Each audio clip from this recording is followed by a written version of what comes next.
প্রিয় উপস্থিতি, আমরা বিগত সপ্তাহে আলোচনা করেছিলাম তাওহীদুল আসমাই ওয়াস সিফাত তথা আল্লাহ তাআলার নাম এবং গুণাবলীর ক্ষেত্রে তাকে একক বলে জানতে হবে। এই বিষয়ে আমরা বেশ কয়েক সপ্তাহ আলোচনা করেছিলাম।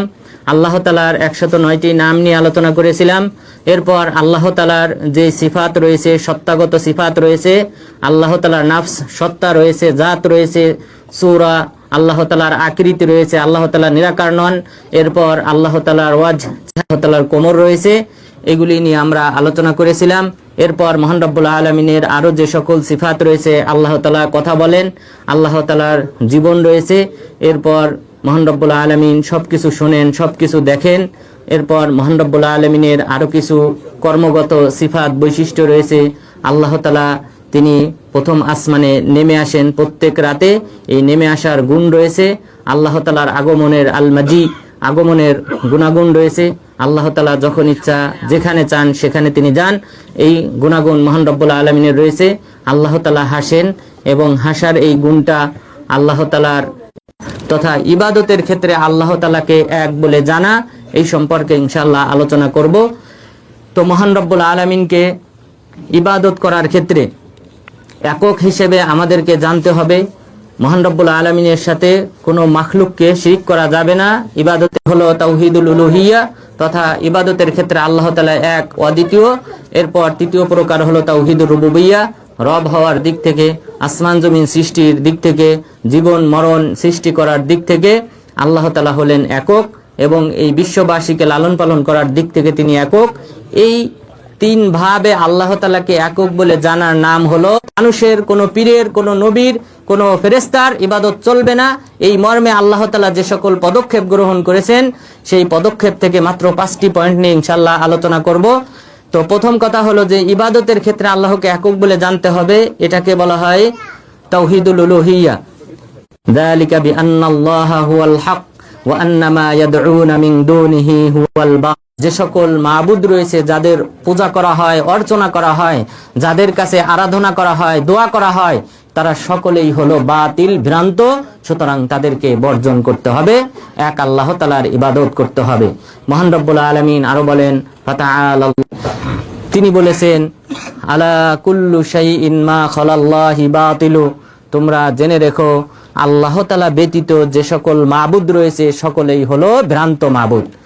তাহলে এই মহাবিশ্বে যে সকল মাবুদ রয়েছে, যাদের পূজা করা হয়, ইবাদত করা হয়, তারা প্রত্যেকে হলো মিথ্যা, একমাত্র আল্লাহ তাআলাই হলেন সত্য মাবুদ। এই কথা বলেছিলেন লাবিদ বিন রবিয়া। তিনি ইসলাম গ্রহণ করেছিলেন, তবে ইসলাম গ্রহণ করার পর তিনি কোনো কবিতা রচনা করেন নাই।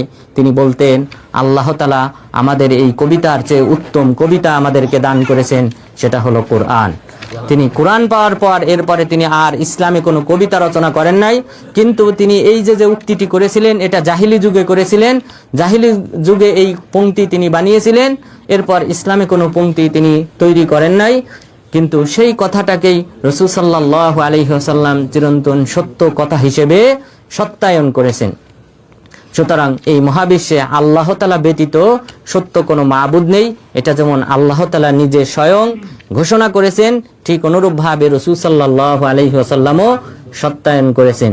সুতরাং যেহেতু, অর্থাৎ একটি সওয়ারি, একটি গাধার পিছনে আমি বসাছিলাম, যে গাধার নাম ছিল উফাইর। উফাইর নামক গাধা, এটা ছিল রাসূল সাল্লাল্লাহু আলাইহি ওয়াসাল্লামের গাধা। এই গাধার পিঠে আমি চড়াছিলাম। এর তিনি সৃষ্টিকর্তা, তাকে আলাদা রাখতে হবে, তার হক, তার প্রাপ্য এক ধরনের, আর যাকে সৃষ্টি করা হয়েছে মাখলুক, সে যত বড় উঁচু পর্যায়ের যাক না কেন, তার হক আরেক ধরনের।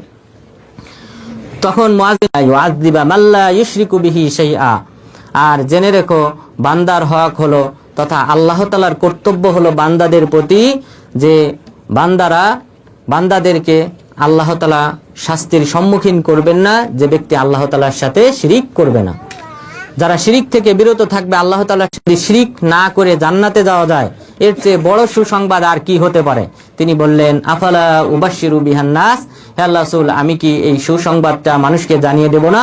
তখন তিনি বললেন, লা ফায়াত্তাকিলু, তুমি তাদেরকে শুভ সংবাদ দিও না, কেননা তারা তাহলে নির্ভরশীল হয়ে যাবে। তারা শুধুমাত্র এই শুভ সংবাদ অর্থাৎ শিরিক থেকে বিরত থাকার মাধ্যমে জান্নাত পাওয়ার আশাবাদী হবে, অন্যান্য যে ইবাদত রয়েছে সেগুলি পরিহার করবে, সুতরাং তুমি তাদেরকে শুভ সংবাদ দেবে না।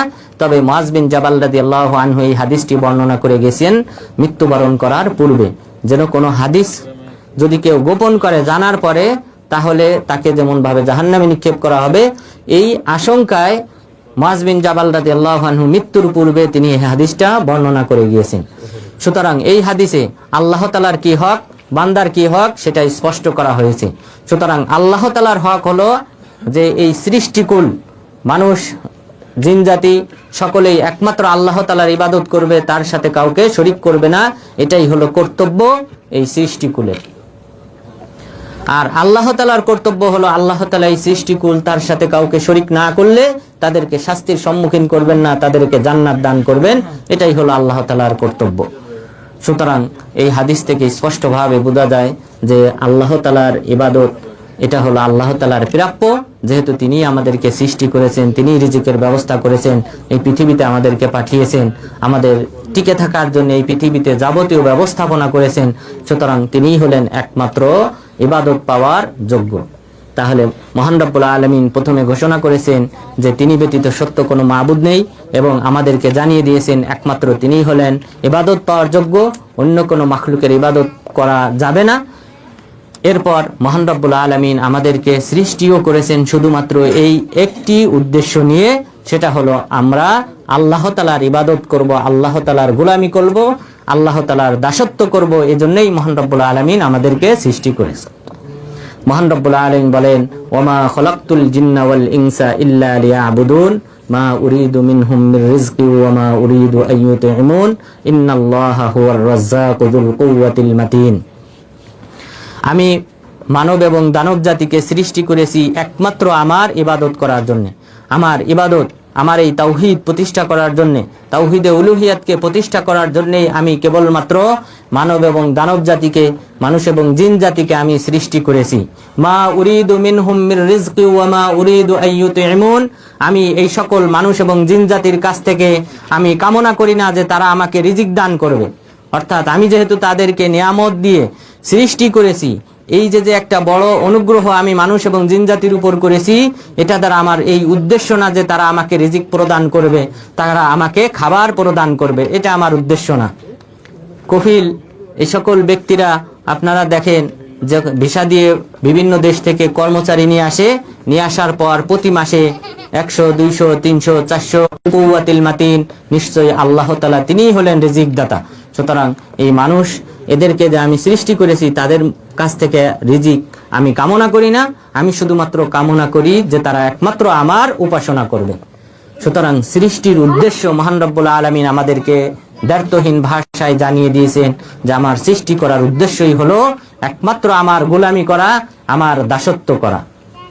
মহান রব্বুল আলামিন আরো বলেছেন, আফা হাসিবতুম আন্নামা খলাকনাকুম আবাতা ওয়া আন্নাকুম ইলাইনা লা তুরজাউন, তোমরা কি ভেবে নিয়েছো যে আমি তোমাদেরকে এমনিতেই সৃষ্টি করেছি, তোমরা আমার কাছে প্রত্যাবর্তন করবে না? না, আমি এমনিতে সৃষ্টি করি নাই, বরং আমার উদ্দেশ্য রয়েছে সৃষ্টি করার পিছনে, আর তা হলো তোমরা একমাত্র আমারই ইবাদত করবে। আয়াহসাবুল ইনসানু আইয়ুতরাকা সুদা, মানুষ কি মনে করে যে তাকে এমনিতেই ছেড়ে দেওয়া হবে, হিসাবের সম্মুখীন করা হবে না? কে আমার ইবাদত করেছে, কে আমার গোলামি করেছে, আর কে আমার সাথে শিরিক স্থাপন করেছে, আমি কি সেটাকে যাচাই বাছাই করব না? এটা কি মানুষ মনে করে? কখনোই না। অবশ্যই আল্লাহ তাআলা আমাদেরকে হিসাবের সম্মুখীন করবেন। যারা আল্লাহকে বাদ দিয়ে যে সকল মাখলুকের পূজা করে, উপাসনা করে, তাদেরকে অবশ্যই জাহান্নামের সম্মুখীন করবেন। এরপর মহান রব্বুল আলামিন আরো বলেন, আল্লাযী খলাকাল মাউতা ওয়াল হায়াতা লিয়াবলুয়াকুম আইয়ুকুম আহসানু আমালা। আল্লাহর অথবা এর চেয়ে কম বেশি এই যে সময়টা আল্লাহ তাআলা সৃষ্টি করেছেন, আমাদেরকে দান করেছেন, এটা দ্বারা উদ্দেশ্য হলো যে এই পৃথিবী থেকে কোন বান্দা ভালো আমল করে আসে, শিরিক মুক্ত আমল করে আসে, বিদআত মুক্ত আমল করে আসে, সেটা দেখার জন্যই আল্লাহ তাআলা আমাদেরকে সৃষ্টি করেছেন। সুতরাং মহান রব্বুল আলামিন যেমন ভাবে তিনি একমাত্র সত্য মাবুদ, সেটা যেমন ভাবে দ্ব্যর্থহীন ভাষায় ঘোষণা করেছেন, তিনিই একমাত্র হকদার, সেটা যেমন ভাবে বলেছেন, তেমন ভাবে তিনি আমাদের কাছে জানিয়ে দিয়েছেন আমার সৃষ্টি করার একমাত্র উদ্দেশ্যই হলো আমার গোলামি করা, আমার ইবাদত করা। এরপর মহান রব্বুল আলামিন তিনি যে শুধুমাত্র আমাদেরকে একমাত্র তার ইবাদত করার জন্য সৃষ্টি করেছেন, একমাত্র তারই গোলামি করতে হবে, এ সম্পর্কে মহান রব্বুল আলামিন আরও অনেকগুলি আয়াত অবতীর্ণ করেছেন। অনেক হাদিসেও অনেকভাবে এই বিষয়টা উল্লেখ করা হয়েছে। তো সুতরাং আমাদেরকে একমাত্র আল্লাহ তাআলার ইবাদত করতে হবে, কোনো মাখলুকের ইবাদত করা যাবে না। এরপর মহান রব্বুল আলামিন আমাদেরকে এই সৃষ্টি করার পিছনে যে কারণ রয়েছে, সেই কারণের মধ্যে অন্যতম হলো যে এই মানুষগুলি একমাত্র আল্লাহর ইবাদত করবে। কিন্তু কেন আল্লাহ তাআলা এটা চান যে মানুষ তার গোলামি করবে? আল্লাহ তাআলা ভালোবাসেন, বান্দা তার ইবাদত করবে, তিনি এটা ভালোবাসেন। এই ভালোবাসার ইচ্ছা থেকেই কেবলমাত্র মানুষ এবং জিন জাতি সহ আসমান জমিন সব কিছু মহান রব্বুল আলামিন সৃষ্টি করেছেন। অর্থাৎ দুটি বিষয় আমরা জানলাম। একটি বিষয় কেন আল্লাহ তাআলা মানুষ জিন জাতিকে সৃষ্টি করেছেন, সেটার উত্তর হলো যে একমাত্র তার ইবাদত করার জন্যে। আর কেন তিনি চান যে ইবাদতটা বান্দারা করুক, সেটা হলো আল্লাহ তাআলা ভালোবাসেন যে মানুষ জিন জাতি ফেরেশতা এই আকাশ বাতাস পাহাড় পর্বত সকলেই আল্লাহ তাআলার গুণকীর্তন করুক, এটা আল্লাহ তাআলা ভালোবাসেন। এই ভালোবাসার ইচ্ছা থেকেই কিন্তু সৃষ্টি হয়েছে। সুতরাং আমাদের মাঝে প্রচলিত যে কথা রয়েছে, লাউলাক লামা খলাকাল আফলাক, আল্লাহ রাসূল সাল্লাল্লাহু আলাইহি ওয়াসাল্লাম যদি না থাকতেন তাহলে এই আসমান জমিন সৃষ্টি করা হতো না। এটা কোরআন হাদিস বিরোধী কথা, এটা সম্পূর্ণ কোরআন হাদিস বিরোধী কথা। বরং আল্লাহ তাআলা আমাদেরকে সৃষ্টি করেছেন একমাত্র তার ইবাদতের জন্য। আর ইবাদতটা মানুষ করুক, এটা আল্লাহ তাআলা কেন চান? আল্লাহ তাআলা ভালোবাসেন। তার এই ভালোবাসার ইচ্ছা থেকেই তিনি আমাদেরকে একমাত্র তার ইবাদত করার নির্দেশ দিয়েছেন। এরপর মহান রব্বুল আলামিন এই যে সৃষ্টির উদ্দেশ্য যে উল্লেখ করেছেন, এরপর মহান রব্বুল আলামিন আমাদেরকে একমাত্র তার ইবাদত করার নির্দেশ দিয়েছেন। তাহলে প্রথম ধাপে মহান রব্বুল আলামিন আমাদেরকে দ্ব্যর্থহীন ভাষায় জানিয়ে দিয়েছেন যে তিনি ব্যতীত সত্য কোনো মাবুদ নেই, ইবাদত পাওয়ার একমাত্র যোগ্য হলেন তিনি, এবং এই মহাবিশ্বের সব কিছু সৃষ্টির পিছনে একমাত্র উদ্দেশ্য হলো যে আল্লাহ তাআলার ইবাদত করা, গোলামি করা। এজন্যই আল্লাহ তাআলা সৃষ্টি করেছেন। মহান রব্বুল আলামিন আরো বলেন, তুসাব্বিহু লাহুস সামাওয়াতুস সাবউ ওয়াল আরদু ওয়া মান ফীহিন ওয়া ইন মিন শাইইন ইল্লা ইউসাব্বিহু বিহামদিহি ওয়ালাকিন লা তাফকাহুনা তাসবিহাহুম। মহান রব্বুল আলামিন বলেছেন, এই সাত আসমান সাত জমিনের মাঝে যা কিছু রয়েছে সকলেই গুণকীর্তন করে একমাত্র আল্লাহ তাআলার। এই মহাবিশ্বে যা কিছু রয়েছে সকলেই আল্লাহ তাআলার গুণকীর্তন করে, তাসবিহ পাঠ করে, কিন্তু তোমরা তাদের ভাষা বুঝতে পারো না। মহান রব্বুল আলামিন আরো বলেছেন, কুল্লুন কদ আলিমা সলাতাহু ওয়া তাসবিহাহু, প্রত্যেকেই জানে যে কি কোন ভাষার মাধ্যমে আল্লাহ তাআলার ইবাদত করতে হবে, আল্লাহ তাআলার তাসবিহ গুণকীর্তন করতে হবে, সেটা প্রত্যেকেই নিজ নিজ ভাষায় জানে। অর্থাৎ পাখিরা তাদের ভাষায় জানে যে কিভাবে আল্লাহ তাআলার কাছে প্রার্থনা করতে হবে, ফরিয়াদ করতে হবে, এবং কিভাবে আল্লাহ তাআলার গুণকীর্তন করতে হবে সেটা তারা ভালো করেই জানে। এইভাবে পাহাড় পর্বত সকলেই। মহান রব্বুল আলামিন আরো বলেছেন, আলাম তারা আন্নাল্লাহা ইউসাব্বিহু লাহু মান ফিস সামাওয়াতি ওয়া মান ফিল আরদ, আপনি কি দেখেন না এই আসমান জমিনের মাঝে যা কিছু রয়েছে সকলেই আল্লাহ তাআলার গুণকীর্তন করে। ওয়াশ-শামসু ওয়াল কমারু ওয়ান নুজুম, এবং চন্দ্র সূর্য নক্ষত্র রাজি তারাও আল্লাহ তাআলার গুণকীর্তন করে। ওয়াল জিবালু ওয়াশ-শাজারু ওয়াদ-দাওয়াব ওয়া কাসীরুম মিনান নাস, এবং পাশাপাশি পাহাড় পর্বত এবং গাছপালা এবং অন্যান্য যে জীবজন্তু রয়েছে তারা সকলেই আল্লাহ তাআলার গুণকীর্তন করে এবং মানুষের মধ্যে। সুতরাং এই আয়াত আরো স্পষ্ট যে এই মহাবিশ্বে যে সকল জীব এবং জড়বস্তু রয়েছে, অর্থাৎ প্রাণী রয়েছে, পাশাপাশি জড়বস্তু রয়েছে, গাছপালা পাহাড় পর্বত সাগর যা কিছু রয়েছে সকলেই আল্লাহ তাআলার গুণকীর্তন করে, এবং এই গুণকীর্তনের জন্যই আল্লাহ তাআলা এদেরকে সৃষ্টি করেছেন। সকলের ভাষা আলাদা, তবে প্রত্যেকেই যে শব্দের মাধ্যমে আল্লাহ তাআলার গুণকীর্তন করে সেই শব্দটা কি? সুবহানাল্লাহি ওয়া বিহামদিহি। নূহ আলাইহিস সালাম তার সন্তানকে যখন উপদেশ দিয়েছিলেন তখন তিনি বলেছিলেন সুবহানাল্লাহি ওয়া বিহামদিহির মাধ্যমে আল্লাহর জিকির করতে, ফা ইন্নাহা সলাতু কুল্লি শাই, কেননা এটার মাধ্যমেই মহাবিশ্বে যা কিছু রয়েছে সকলেই আল্লাহ তাআলার গুণকীর্তন করে। সুতরাং পাখি, এরপর জীবজন্তু, গাছপালা, পাহাড়, পর্বত, নদী, সাগর সকলেই আল্লাহ তাআলার গুণকীর্তন করে এই সুবহানাল্লাহি ওয়া বিহামদিহি বলার মাধ্যমে। সুতরাং এই সকল আয়াত থেকে আমরা স্পষ্টভাবে বুঝলাম যে শুধুমাত্র মানুষ আর জিন জাতিকেই নয়, বরং পাশাপাশি সকল জীব এবং জড় বস্তুকেও আল্লাহ তাআলা সৃষ্টি করেছেন একমাত্র তার গুণকীর্তন করার জন্য। মানুষের কল্যাণার্থে আল্লাহ তাআলা এদেরকে সৃষ্টি করেছেন, এদেরকে মানুষের কল্যাণার্থে, জিন জাতির কল্যাণার্থে নিয়োজিত করেছেন, কিন্তু পক্ষান্তরে তারা একমাত্র আল্লাহ তাআলার গোলামি করে, একমাত্র আল্লাহ তাআলার দাসত্ব করে। এরপর মহান রব্বুল আলামিন আমাদেরকে নির্দেশ দিয়ে করো, সেই আল্লাহ তাআলার ইবাদত করো যিনি তোমাদেরকে এবং তোমাদের পূর্বপুরুষদেরকে সৃষ্টি করেছেন, সেই আল্লাহ তাআলার জন্যই তোমরা ইবাদত করো। এটাই হলো কোরআনে বর্ণিত প্রথম নির্দেশ। মহান রব্বুল আলামিন মানুষকে যে নির্দেশনা দিয়েছেন সেই নির্দেশনার মধ্যে প্রথম যে তোমরা একমাত্র আল্লাহ তাআলার সন্তুষ্টির উদ্দেশ্যে করো, লাআল্লাকুম তুফলিহুন, তাহলেই তোমরা সফল কাম হবে। তাহলে সফলতার মূল মানদণ্ড হলো এক আল্লাহ তাআলার জন্য রুকু করতে হবে, সিজদা করতে হবে, অন্যান্য সৎ আমল ইবাদতগুলি একমাত্র কোনো মাখলুকের ইবাদত করা যাবে না। মহান রব্বুল আলামিন আমাদেরকে একমাত্র তার ইবাদত করার নির্দেশনা দিয়েছেন। মহান রব্বুল আলামিন আরো বলেছেন, ইয়া মারিয়াম কুনুতি লিরাব্বিকি ওয়াসজুদি ওয়ারকাই মা'আর রাকিঈন, হে মারিয়াম তুমি আল্লাহ তাআলার জন্য তুমি বিনয়ী হও, তুমি রুকু করো, সিজদা করো একমাত্র আল্লাহ তাআলার সন্তুষ্টির উদ্দেশ্যে। তুমি রুকুকারীদের সাথে তুমি রুকু করো এবং তুমি বিনয়ী হও একমাত্র আল্লাহ তাআলার সন্তুষ্টির উদ্দেশ্যে। সুতরাং কোন প্রকার ইবাদত, রুকু, সিজদা, সালাত আদায় করা, দোয়া করা, এই সকল প্রকার ইবাদত হতে হবে একমাত্র আল্লাহ তাআলার সন্তুষ্টির উদ্দেশ্যে। মহান রব্বুল আলামিন আমাদের নবীকে লক্ষ্য করে বলেছেন, আরো বলেন, ওয়াবুদু রাব্বাকা হাত্তা ইয়াতিয়াকাল ইয়াকিন, তুমি তোমার রবের ইবাদত করো, উপাসনা করো মৃত্যু পর্যন্ত, আমরণ তুমি তোমার রবের ইবাদত করো। সুতরাং আমাদের এই যে ছোট জীবন, এই 50-60 বছর বা 30 বছর বা 40 বছর লোকের উপাসনা বর্জন করতে বলেছেন। মহান রব্বুল আলামিন বলেন, কুল ইয়া আহলাল কিতাব তাআলাউ ইলা কালিমাতিন সাওয়াইন বাইনানা ওয়া বাইনাকুম আল্লা না'বুদা ইল্লাল্লাহ ওয়া লা নুশরিকা বিহি শাইআ। সাল্লাল্লাহু আলাইহি ওয়াসাল্লামের দরবারে এসে বলল যে আমরা তো তাদেরকে, অর্থাৎ আমাদের যে ধর্মীয় পুরুষরা রয়েছে, ধর্মীয় যাজক রয়েছে, তাদেরকে তো আমরা রব হিসেবে গ্রহণ করি নাই। রাসূল সাল্লাল্লাহু আলাইহি ওয়াসাল্লাম বললেন, তারা যদি তোমাদের কোনো নির্দেশ দেয়, কোনো একটা ফরমান জারি করে, তোমরা কি সেটা পালন করো না? তখন তারা বলল, হ্যাঁ করি।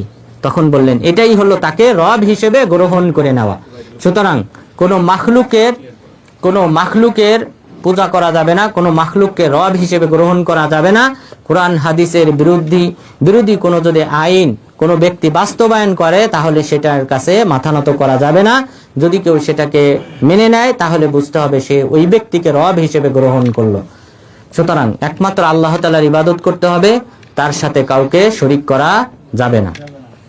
মহান রব্বুল আলামিন আরো বলেছেন, ওয়াত্তাখাযু আহবারহুম ওয়া রুহবানহুম আরবাবাম মিন দুনিল্লাহ ওয়াল মাসিহ ইবনে মারইয়াম, তারা আল্লাহ তাআলা লিয়াবুদু ইলাহু ওয়াহিদা, অথচ তাদেরকে নির্দেশ দেওয়া হয়েছে তারা যেন এক আল্লাহ তাআলার ইবাদত করে। এক আল্লাহ তাআলার ইবাদত করার নির্দেশনা তাদেরকে দেওয়া হয়েছে, কিন্তু তারা এই সকল ব্যক্তিদেরকে, পাদ্রীদেরকে রব হিসেবে গ্রহণ করে করেছেন।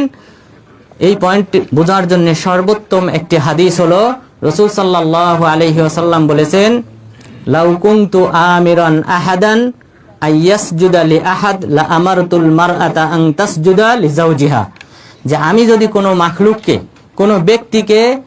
কোনো ব্যক্তির জন্য সিজদা করার নির্দেশনা দিতাম, তাহলে আমি সেই নির্দেশনাটা প্রদান করতাম স্ত্রীকে, সেজন্য তার স্বামীকে সিজদা করে। এই হাদিসটা আমাদের বোঝার বিষয়। রাসূল সাল্লাল্লাহু আলাইহি ওয়াসাল্লাম বলেছেন যে যদি কোনো মাখলুক সিজদা পাওয়ার যোগ্য হতো, যদি কোনো মাখলুক ইবাদত পাওয়ার যোগ্য হতো, তাহলে সেই ব্যক্তিটা হলো স্বামী, আর এই স্বামীর ইবাদত করত তার স্ত্রী।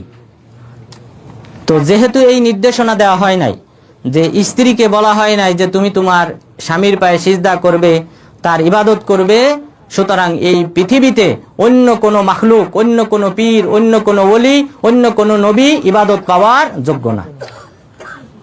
এই হাদিসে হাসর বলা হয়, এটাকে সীমাবদ্ধ, যে আমি যদি কোনো ব্যক্তিকে নির্দেশ দিতাম ইবাদত করার, সিজদা করার, সেটা দিতাম স্ত্রীকে। যেহেতু আমি সেই নির্দেশনা দেই না কোনো স্ত্রী তার স্বামীকে সিজদা করুক, সুতরাং এই মহাবিশ্বের অন্য কোনো ওলি, গাউস কুতুব কোনো ব্যক্তি ইবাদত পাওয়ার যোগ্য না। এই কথাটি রাসূল সাল্লাল্লাহু আলাইহি ওয়াসাল্লাম কয়েকটা প্রেক্ষাপটে বলেছিলেন, কয়েকটি প্রেক্ষাপটে বলেছিলেন। তার মধ্যে প্রথম প্রেক্ষাপট, আবু হুরায়রা রাদিয়াল্লাহু আনহু তিনি বলেন, দাখালান নাবিয়্যু সাল্লাল্লাহু আলাইহি ওয়াসাল্লাম হায়াতাম মিন হাওয়াইতিল আনসার। রাসূল সাল্লাল্লাহু আলাইহি ওয়াসাল্লাম আনসার সাহাবীদের কোনো একজনের বাগানে তিনি প্রবেশ করলেন। বাগানে প্রবেশ করার পর তখন তিনি দেখতে পেলেন দুটি উট, তারা ইয়াজরিবান ওয়ায়ার আদান, তারা পরস্পরের সাথে দ্বন্দ্ব করতেছে এবং তারা উচ্চস্বরে চিৎকার করতেছে, মারামারি করতেছে, চিৎকার করতেছে, হাঁকডাক করতেছে। রাসূল সাল্লাল্লাহু আলাইহি ওয়াসাল্লাম এগিয়ে গেলেন। তিনি যখন এগিয়ে গেলেন তখন তারা ফাওয়াযা জিরানাহুমা বিল আরদ, তারা দুইজন তাদের মাথার যে গলা রয়েছে তাদের গলাটা মাটির সাথে মিশিয়ে দিল। তখন রাসূল সাল্লাল্লাহু আলাইহি ওয়াসাল্লামের সাথে যে সকল সাহাবাগণ ছিলেন তারা বললেন, হে আল্লাহর রাসূল, এরা তো আপনাকে সিজদা করতেছে, অর্থাৎ তাদের গর্দান তারা মাটির সামনে মিশিয়ে দিল, রাসূল সাল্লাল্লাহু আলাইহি ওয়াসাল্লামের সামনে মিশিয়ে দিল, সিজদা করলো। রাসূল সাল্লাল্লাহু আলাইহি ওয়াসাল্লাম তখন বলেছিলেন এই কথা, আমি যদি কোনো ব্যক্তিকে সিজদা করার নির্দেশ দিতাম, সেটা আমি না, যে মানুষ আমার সিজদা করুক এটা আমি নির্দেশ দিতাম না, বরং আমি নির্দেশ দিতাম যেন স্ত্রী তার স্বামীকে সিজদা করে। তাহলে স্বামীর হক অনেক, সুতরাং এই স্বামীর হক আদায় করার জন্য স্ত্রীকে সিজদা করার নির্দেশ দিতেন। রাসূল সাল্লাল্লাহু আলাইহি ওয়াসাল্লাম তিনি বলেন নাই যে আমি সিজদা পাওয়ার যোগ্য। তিনি যদি সিজদা পাওয়ার যোগ্য না হন তাহলে এই মহাবিশ্বের কোনো মাখলুক সিজদা পাওয়ার যোগ্য না।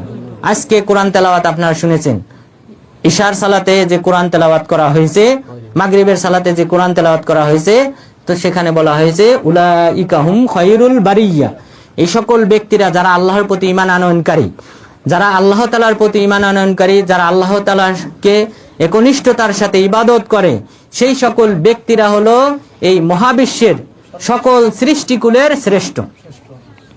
তো আর এই সৃষ্টিকুলের মধ্যে শ্রেষ্ঠ হলেন আমাদের নবী। সুতরাং রাসূল সাল্লাল্লাহু আলাইহি ওয়াসাল্লামের চেয়ে শ্রেষ্ঠ কোনো মাখলুক নেই এবং কোনোদিন তৈরি হবে না। সুতরাং এই পীর, ওলি, আউলিয়া যাদের উপাসনা করা হয় এটা সম্পূর্ণ ধরনের আল্লাহ তাআলার সাথে দৃষ্টতা। সুতরাং অবশ্যই পীরের পূজা অর্চনা বর্জন করতে হবে, ওলির নামে মাজারে গিয়ে সিজদা করা বর্জন করতে হবে, কেননা একমাত্র আল্লাহ তাআলাই হলেন ইবাদত পাওয়ার যোগ্য, সিজদা পাওয়ার যোগ্য। এটা হলো প্রথম প্রেক্ষাপট। দ্বিতীয় প্রেক্ষাপট যেখানে রাসূল সাল্লাল্লাহু আলাইহি ওয়াসাল্লাম এই কথা বলেছিলেন সেটা হলো কয়েস বিন সাদ রাদিয়াল্লাহু আনহু তিনি বলেন, আতাইতুল হিরা ফারাআইতুহুম ইয়াসজুদুনা লি মারজুবান, যে আমি হিরা নামক শহরে আসলাম, এটা ইরাকের কুফা নগরীর পাশের শহর। এখানে আমি আসলাম, আসার পর দেখলাম তারা তাদের যে বীর পালোয়ান ঘোড়সওয়ার রয়েছে সেই ব্যক্তিকে সিজদা করতেছে, অর্থাৎ বাদশার পরের পদে যিনি ছিলেন সেই ব্যক্তিকে আমি দেখলাম তারা সিজদা করতেছে। আমি মদিনায় আসলাম, আসার পর রাসূল সাল্লাল্লাহু আলাইহি ওয়াসাল্লাম কে বললাম, আনতা আহাক্কু আন নাসজুদা লাক, যে আপনি তো বেশি হকদার, তারা যদি সাধারণ ব্যক্তি হয়ে এদেরকে সিজদা করতে পারে তাহলে আপনি তো আমাদের কাছ থেকে সিজদা পাওয়ার বেশি হকদার। তখন রাসূল সাল্লাল্লাহু আলাইহি ওয়াসাল্লাম তাকে পাল্টা প্রশ্ন করেছিলেন, লাউ কুনতা মারারতা বিকবরি আকুনতা তাসজুদু লাহু, তুমি যদি আমার কবরের পাশ দিয়ে অতিক্রম করতে তাহলে কি তুমি ওই কবরকে সিজদা করতে? তখন কয়েস বিন সাদ রাদিয়াল্লাহু আনহু বললেন যে না, কবরকে আমি কেন সিজদা করব? তখন রাসূল সাল্লাল্লাহু আলাইহি ওয়াসাল্লাম বললেন, ফালা তাফআলু, সুতরাং তোমরা আমাকে সিজদা করো না। আর আমি যদি কোনো ব্যক্তিকে সিজদা করার নির্দেশ দিতাম তাহলে স্ত্রীকে তার স্বামীকে সিজদা করার নির্দেশ দিতাম। এটা হলো দ্বিতীয় প্রেক্ষাপট। তৃতীয় প্রেক্ষাপট, আনাস বিন মালিক রাদিয়াল্লাহু আনহু তিনি বলেন যে কোনো এক আনসার সাহাবী তার উট ছিল, এই উটের মাধ্যমে তারা তাদের ক্ষেত খামারে খেজুর বাগানে তারা পানির সেচ দিত, কিন্তু কিছুদিন পর এই উটটি উদ্যত আচরণ শুরু করে। ওয়াকাদ সারা মিসলাল কালবিল কালিব, এমনকি এই উটটি পাগলা কুকুরের মতো আচরণ করা শুরু করেছে। তার আশেপাশে কেউ গেলেই তার উপর ঝাঁপিয়ে পড়ে। সুতরাং তার উপরে পানি বহন করে সেচ দেওয়ার মতো আর কোনো পরিবেশ নাই। তারা এসে রাসূল সাল্লাল্লাহু আলাইহি ওয়াসাল্লামের কাছে অভিযোগ করলেন। রাসূল সাল্লাল্লাহু আলাইহি ওয়াসাল্লাম এই আনসার সাহাবাদেরকে নিয়ে ওই বাগানে গেলেন, যেই বাগানে এই উটটি বাঁধা ছিল। রাসূল সাল্লাল্লাহু আলাইহি ওয়াসাল্লাম যখন তার দিকে এগিয়ে গেলেন, তখন তারা আশঙ্কা করলেন যে এই উটটা হয়তো রাসূল সাল্লাল্লাহু আলাইহি ওয়াসাল্লামের উপর ঝাঁপিয়ে পড়বে। উটটি ফালাম্মা নাযারাল জামালু ইলা রাসূলিল্লাহি সাল্লাল্লাহু আলাইহি ওয়াসাল্লাম আকদামা নাহবাহু ওয়া খাররা সাজিদান বাইনা ইয়াদাই। উটটি যখন রাসূল সাল্লাল্লাহু আলাইহি ওয়াসাল্লামকে দেখলো, তখন সে তার দিকে এগিয়ে গেল। এগিয়ে যাওয়ার পর রাসূল সাল্লাল্লাহু আলাইহি ওয়াসাল্লামের সামনে সিজদায় লুটে পড়ল, অর্থাৎ সে তার গর্দানকে মাটির সাথে মিশিয়ে দিয়ে দাঁড়িয়ে থাকলো। তখন এই সাহাবাগণ তারা বললেন, হে আল্লাহর রাসূল, এই অবুঝ প্রাণী সে যদি আপনাকে সিজদা করে, আমরা বুঝবান আকলবান, আমরা বেশি হকদার যে আপনাকে সিজদা করব। তখন রাসূল সাল্লাল্লাহু আলাইহি স্বামীকে সিজদা করে, কেননা স্ত্রীর এতটাই করণীয় রয়েছে স্বামীর প্রতি যে স্বামীর পুরা শরীর যদি ঘা দ্বারা গোটা দ্বারা যদি পরিপূর্ণ হয়ে যায় এবং সেই পুজ রক্ত পুজ সে যদি তার জিহ্বা দ্বারা চেটে পরিষ্কার করে দেয়, তবুও সে স্ত্রীর হক আদায় করতে পারবে না, স্বামীর হক আদায় করতে পারবে না। তাহলে এটা একটা মহান হাদিস। আমাদের এখানেও অনেক মা বোনরা উপস্থিত হয়েছেন, আপনাদের কাছে অনুরোধ থাকবে আজকের এই হাদিস জানার পর রাসূল সাল্লাল্লাহু আলাইহি ওয়াসাল্লাম যে বললেন যে স্বামীর পুরা শরীরে যদি ঘা হয়, গোটা হয় এবং সেগুলি যদি পচে যায়, রক্ত পুজ যদি বের হয়, সেগুলি যদি জিহ্বা দ্বারা চেটে যদি পরিষ্কার করে দেয়, তবুও স্বামীর হক আদায় হবে না। সুতরাং আপনাদের কাছে অনুরোধ থাকবে, স্বামীদের অবাধ্য হবেন না, স্বামীদের আনুগত্য করবেন। ইনশাআল্লাহ আপনাদের যে জীবন রয়েছে, আপনাদের যে বাহ্যিক জীবন রয়েছে, এই জীবনে আপনারা ইনশাআল্লাহ আশা করি আপনারা সুখী হতে পারবেন। সুতরাং স্বামীর সাথে বিভিন্ন ধরনের মতানৈক্যে আপনারা জড়াবেন না, বরং স্বামীর আনুগত্য করবেন, পরিপূর্ণ আনুগত্য করবেন। যেহেতু রাসূল সাল্লাল্লাহু আলাইহি ওয়াসাল্লাম স্বামীর হকটাকে বোঝানোর জন্য এমন একটা উপমা দিয়েছেন, যেই উপমা কোনো মহিলার পক্ষে করা সম্ভব না, কিন্তু এমন একটা উপমার মাধ্যমে স্বামীর হকটাকে রাসূল সাল্লাল্লাহু আলাইহি ওয়াসাল্লাম বুঝিয়েছেন। সুতরাং আপনারা অবশ্যই স্বামীর আনুগত্য করবেন। স্বামী যতক্ষণ পর্যন্ত কোরআন হাদিসের আনুগত্য মেনে নেওয়ার তথা যে সকল বৈধ কাজ রয়েছে সেই কাজের যতক্ষণ পর্যন্ত না দিক নির্দেশনা প্রদান করবে, ততক্ষণ পর্যন্ত অবশ্যই তাদের আনুগত্য করবেন। আল্লাহ এবং আল্লাহ রসুলের অবাধ্য হওয়ার কোনো নির্দেশনা দিলে সেই ক্ষেত্রে কোনো আনুগত্য নেই, কোনো মাখলুকের আনুগত্য করা যাবে না। তো সুতরাং আপনাদের কাছে বিশেষ অনুরোধ থাকবে, স্বামীদের যে হক রয়েছে সেই হক আদায় করার ব্যাপারে আপনারা যথেষ্ট সচেতন হবেন। আল্লাহ তাআলা যেন আপনাদেরকে সেই তৌফিক দান করেন, আমিন। তাহলে আমরা কয়েকটি প্রেক্ষাপট জানলাম, যেই প্রেক্ষাপটে রাসূল সাল্লাল্লাহু আলাইহি ওয়াসাল্লাম এই কথাগুলি বলেছিলেন। আরেকটি প্রেক্ষাপট রয়ে গেছে, সেটা হলো আব্দুল্লাহ ইবনে আবি আওফা রাদিয়াল্লাহু আনহু, তিনি বলেন রাসূল সাল্লাল্লাহু আলাইহি ওয়াসাল্লাম মুআজ বিন জাবাল রাদিয়াল্লাহু আনহু যখন তিনি শাম দেশ থেকে মদিনায় ফিরে আসলেন, তখন সাল্লাল্লাহু আলাইহি ওয়াসাল্লামকে সিজদা করলেন। রাসূল সাল্লাল্লাহু আলাইহি ওয়াসাল্লাম বললেন, মা হাদা ইয়া মুআজ, এটা তুমি কেন করেছো হে মুআজ, তুমি আমাকে সিজদা করেছো? তখন তিনি বললেন, হে আল্লাহ রাসূল, আমি শাম দেশে দেখেছি তাদের যে আসাকিফা রয়েছে এবং বাতারেকা রয়েছে, অর্থাৎ তাদের মধ্যে যে সকল ধর্মীয় যাজক রয়েছে, এটা হলো ধর্মীয় যাজকদের পদ। এই পদবীধারী ধর্মীয় যাজকদেরকে তারা সিজদা করে, তো আমি মনে করলাম এটা আমার সিজদা করেছে। রাসূল সাল্লাল্লাহু আলাইহি ওয়াসাল্লাম তখনও এই কথাই বলেছিলেন, আমি যদি কোনো ব্যক্তিকে সিজদা করার নির্দেশ দিতাম, তাহলে স্ত্রীকে তার স্বামীর পায়ে সিজদা করার নির্দেশ দিতাম। সুতরাং ইবাদত পাওয়ার একমাত্র যোগ্য হলেন আল্লাহ তাআলা। যদি তারা কিন্তু মাথা নত করে বুকে হাত দিয়ে মানুষকে সম্মান জানায়, এটা সম্পূর্ণ নিষিদ্ধ। আনাস বিন মালিক রাদিয়াল্লাহু আনহু তিনি বললেন, আমি জিজ্ঞাসা করলাম আয়ানহানি বাদুন আলি বাদ, আমাদের একজনকে আরেকজনের সামনে মাথা ঝুঁকিয়ে সম্মান প্রদর্শন করবে, মাথা নিচু করবে?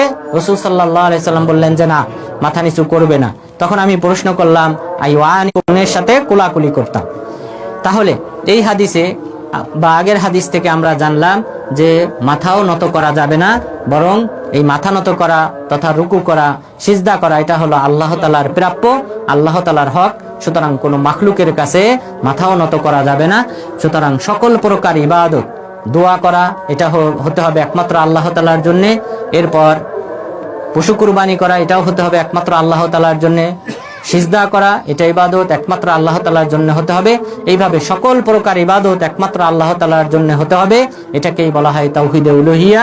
সুতরাং আল্লাহ তাআলা যেন আমাদের সবাইকে তাওহীদুল উলুহিয়াকে বাস্তবায়ন করার তৌফিক দান করেন, একমাত্র আল্লাহ তাআলার গোলামি করার তৌফিক দান করেন, একমাত্র মহান রব্বুল আলামিনের দাসত্ব করার তৌফিক দান করেন, এবং রাসূল সাল্লাল্লাহু আলাইহি ওয়াসাল্লামের দেখানো পথ অনুযায়ী যেন আমরা এই দাসত্ব, গোলামি, ইবাদত যেন করতে পারি। আল্লাহ তাআলা যেন সেই তৌফিক দান করেন এবং মহান রব্বুল আলামিন এই তার একচ্ছত্র ইবাদতের মাধ্যমে আল্লাহ তাআলার নৈকট্য অর্জন করার তৌফিক দান করেন এবং জান্নাতুল ফিরদাউসে যাওয়ার তৌফিক দান করেন।